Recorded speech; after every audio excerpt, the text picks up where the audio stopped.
Circuit racing is back in Western Australia for 2023, with the WA Sporting Car Club's championship season getting underway. Round 1, the carco.com.au Cup. Just under 190 cars backing up 220 entrants seen at the end of 2022. Opening race honours were given to the combined fields of street cars, improved production cars and production cars, with 22 competitors out there. In street cars at the front, Brewer would be a hot favourite for the day. However, a spoiler alert, he was found to have a power to weight issue with his car and was disqualified for the event. Even though they weren't in the same class, some great racing and passing was on show between Friel, Michael Brandt and John Caligari.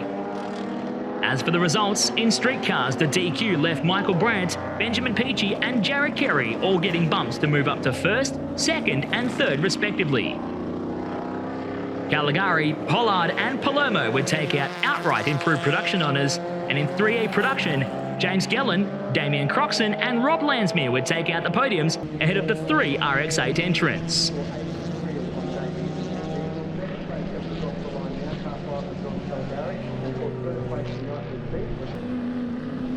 Another solid showing by the historic touring cars, with some metal monsters racing alongside the Cooper S contingent. Graham Wallhouse leads the field up and over the top of the hill for the first time from the brothers John and Brian Bondi, and then back to Mark Cates in the XY GT Falcon.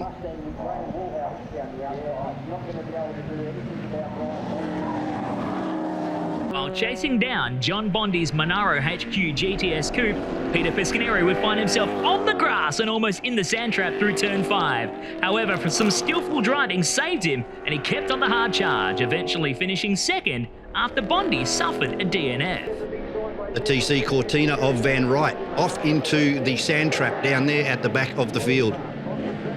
A throwback to yesteryear with some incredibly close racing all the way through the field, just what we expect from the historic touring cars.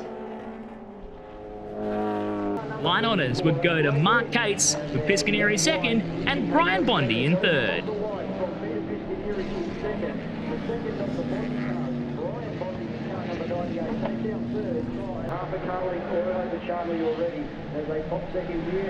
Defending XL Cup champion Brett Sheriff started off his 2023 campaign in style, with qualifying honours in the morning session to be able to lead the field away from the front row of the grid in the opening race.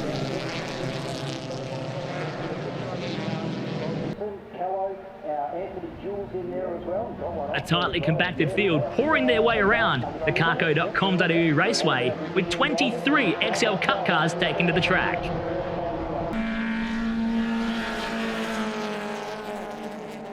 It was the opening lap that brought Sheriff unstuck though, a brake lock-up down the hill into turn 7, setting him through the sand trap and back through the field as far as 13th. Closely following Sheriff into the sand trap was young Jack Cloessy, finishing at the rear of the field 2 laps down. It was a valiant effort from Sheriff to fight his way all the way back up through the field to 6th by the end of the race.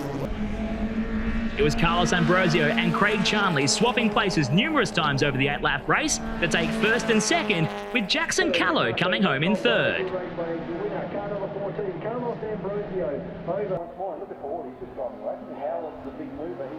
The Metal Giants, better known as the HQ Holden racing class, returned to carco.com.au Raceway with a field of 11 for the first event.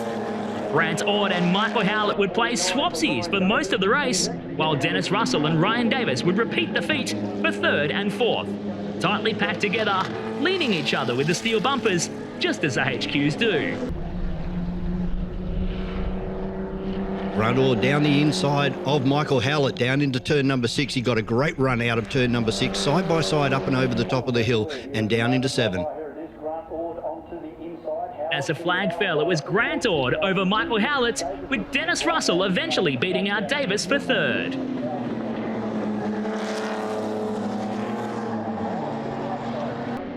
Something a little different for the Saloon cars this event, with both classes starting under the same starters' orders. It was last year's champion Mason Harvey having to get past the seasoned veteran Robert Marcon, eventually doing so after 6 laps of racing. Behind those two, Chase Hoy and Chris Neefsey would race it out for the 3rd place position in Pro.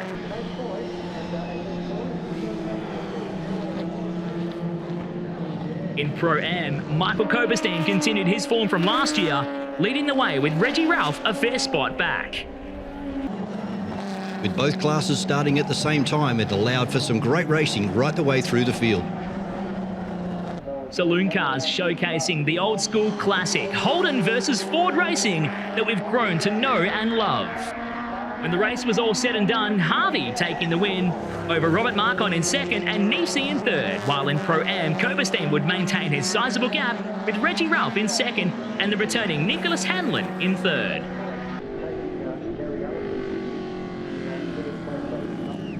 The opening event for the 2023 season saw the return of the Time Challenge, an opportunity for some to dip their toes in the water and get out on the racetrack under race day atmosphere and conditions.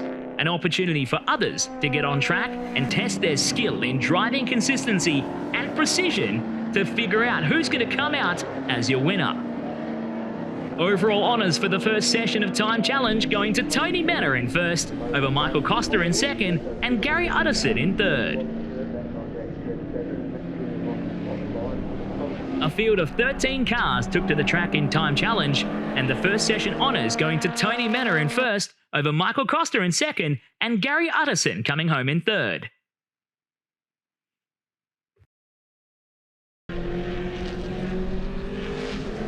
Race 2 for the street cars, improved production cars and production cars came out on track. Once again, some amazing racing across multiple classes on track, putting on a show for the fans and racers lining the fence. In street cars, Michael Brandt brought home the fantastic RX-7 for the win, over Benjamin Peachy in the Datsun in second, and Jared Carey coming home with the Nissan in third. Overall improved production winner goes to John Caligari from Liv Palermo and Neil Pollard in third. And race 2 for the production car championship race saw James Gellan take the win, this time over Robert Lansmere in second, and Damien Croxon bringing home the Renault Megane in third.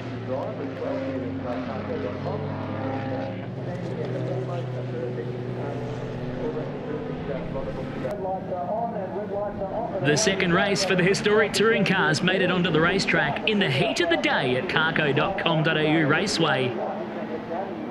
Mark Cates off to a great start down into turn number 1 from Brian Bondi and Peter Piscaneri. With Peter Piscaneri now coming under attack from Graham Woolhouse in the silver and black Mustang down into turn number 7. With Don Behetz in the 427 Ford Galaxy having a great run, and we've got a Jag that did find some trouble down into turn number 1. Changing track conditions started to wreak havoc throughout the course of the race as the surface became unpredictable, and so did the cars. In the end, it was Cates taking the win from Piscaneri in second, this time Graham Woolhouse taking third over Brian Bondi chasing after in fourth.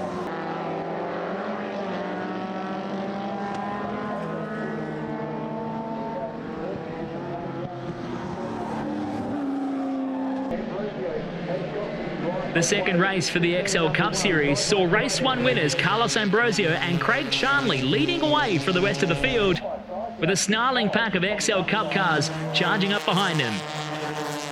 After starting out of 6, Brett Sheriff made quick work of the field, charging up to third place by the end of lap 1. Plenty of door-to-door racing action for the XL Cup cars. Young Jack Cloesy starting out of position 22 after lap 4, already up into 13th. Hard charging, and he wasn't finished yet. Jack Cloesy would end up finishing in 8th position. Clohessy would eventually go on to finish 8th in the field, immediately behind XL Cup Series debutant Zane Rhodes.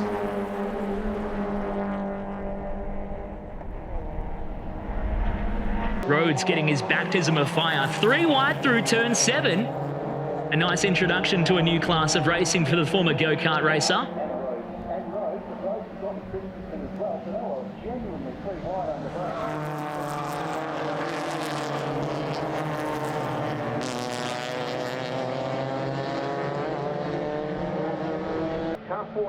Eventually, at the end of the proceedings for the second race of the XL Cup cars, Brett Sheriff managed to hunt down and beat the leaders to the line over the top of Carlos Ambrosio in second and Craig Charnley, this time coming home in third.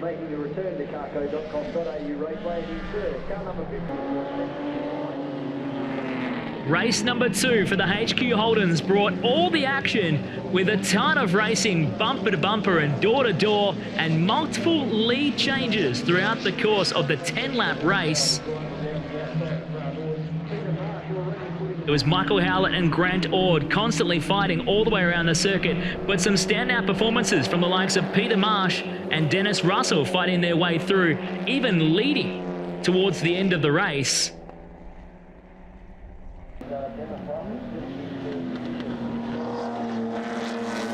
Classic HQ Holden racing at carco.com.au Raceway. It was an unfortunate DNF for Ryan Davis and Troy Kent, who featured up the pointy end of the field.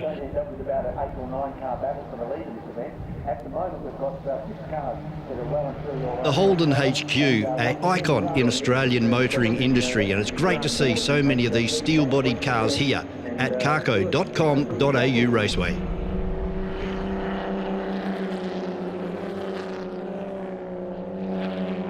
It was Michael Howlett taking out the win for the second race of the HQ Holdens over Grant Ord coming home in second. This time Peter Marsh coming home in third.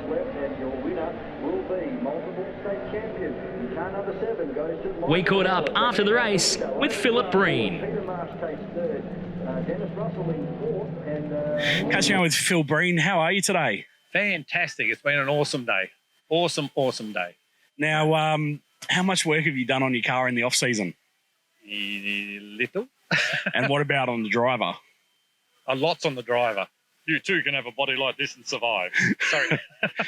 typical HQ response. That's fine. Yes.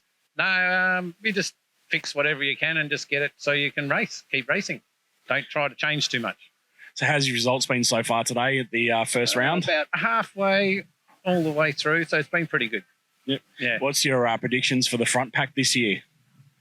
For me, nothing, no way. But the other boys, they're really pushing hard. They're going really well. There's 5 of them that are going really well. Yeah. So last year, I believe it was Russell that finished up top. Yep. Do you reckon he'll do it again this year? There's a possibility, but he's got a few more challenges that people are pushing on him unless they go away working, well, that's part of it, and it gets down to points. And then you've got Todd over a bit further, and he ran second, and I ran third for last year. Fantastic. Well, hopefully you'll be back up there this year, and thanks for having a chat with us. No worries. Thank you. And have a lovely evening, people. Saloon cars out on track for their second race of the day, this time in the golden hour conditions at carco.com.au Raceway. Once again, it was the fight between Robert Marcon and Mason Harvey out the front of the Pro Class field, and with Pro-Am being headed by Michael Koberstein, Nicholas Hanlon and Reg Ralph. Some solid battles at the pointy end of the field, fighting it out for the lead between your defending champion and first race winner, Harvey, now under pressure from Robert Marcon for the lead. So back in Pro-Am, it was all Michael Koberstein, and this allowed Nick Hanlon and Reg Ralph to continue their fight until the end of the race. But it was unfortunately an engine issue for Ken Power down at turn 7, leaving oil on the racetrack, making conditions very tricky for the racers, many of which choosing to conserve rather than risk it all ahead of the final race of the day. Results was Robert Marcon getting the win this time over Mason Harvey in second, and Brock Ralph climbing to third over Chris Nefsey. In the Pro-Am class, Michael Koberstein took the win, this time from Nicholas Hanlon in second, and Reggie Ralph coming home in third. The final on-track activity before the sun sets over carco.com.au Raceway, the second session for the Time Challenge. One of the great things about Time Challenge is that you do not need a full race spec vehicle. You can actually go out there in the daily driver and enjoy motorsport.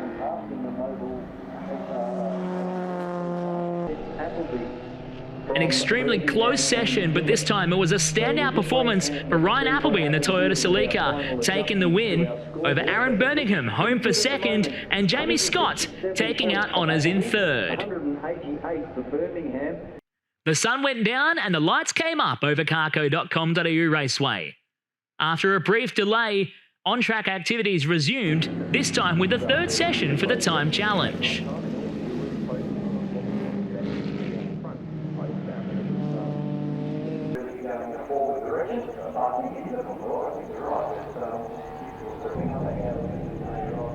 Unfortunately, due to some on-track incidents, the session was red flagged and we were unable to get a result.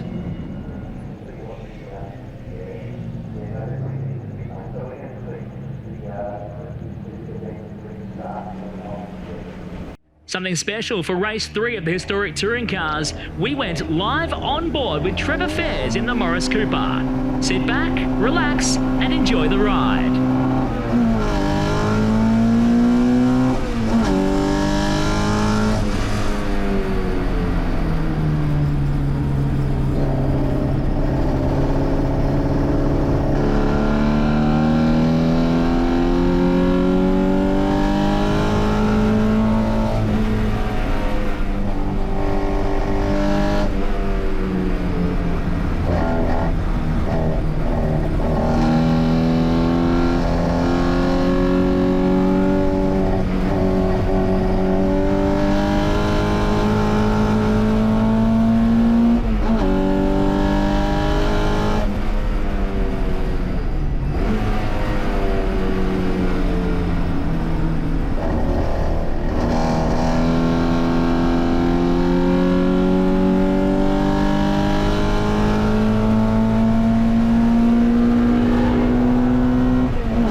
Brian Bondi in second, and Simon Northey this time in the Mustang, coming home in third. Thanks to Trevor Fairs for taking us on board with the Morris Cooper. We hope you enjoyed that unique perspective of a race in a historic touring car.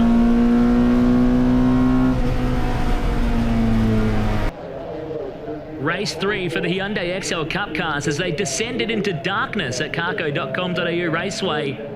Brett Sheriff leading out from the opening lap, but was kept very honest by Carlos Ambrosio all the way throughout the race, even leading towards the closing stages.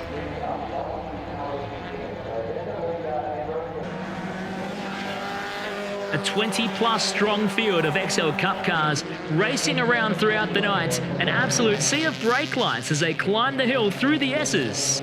After his off in race number 1, Jack Cloessy starting from P22 in race 2, continuing his charge towards the podium.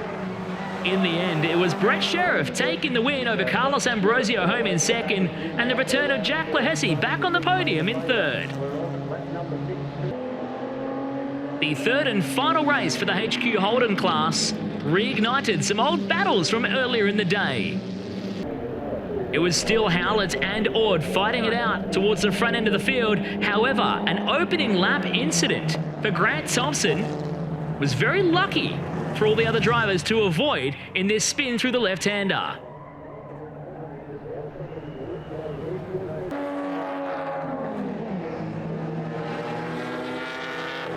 Plenty of bumper-to-bumper action under lights here at carco.com.au Raceway, with Michael Howlett taking the third race honours over Grant Ord in second and Peter Marsh in third.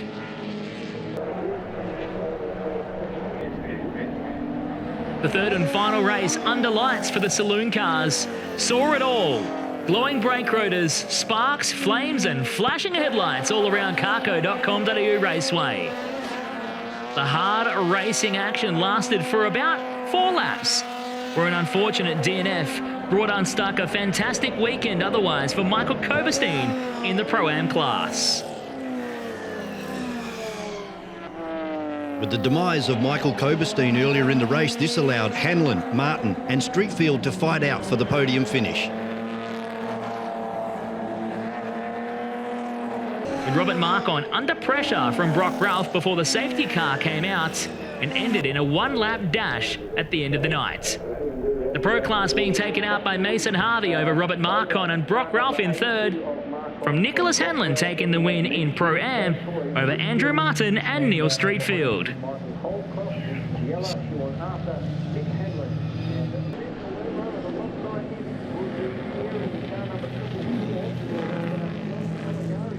Finishing a massive day and night of racing at carco.com.au Raceway just as we started, with the street cars, improved production cars and production cars for their final race of the night.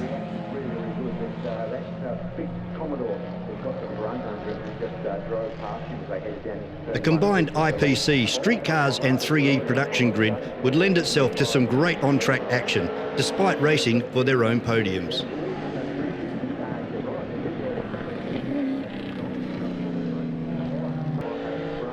In the street cars, it was this time Benjamin Peachy with the Datsun taking the win over the RX-7 of Michael Brandt and Jared Carey once again in third.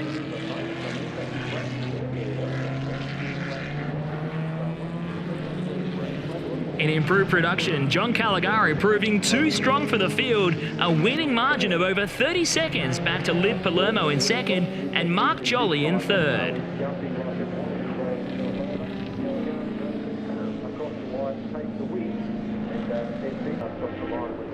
For the production cars, James Gellan once again taking the win over Damien Croxon in second and Brent Peters taking the RX-8 to third.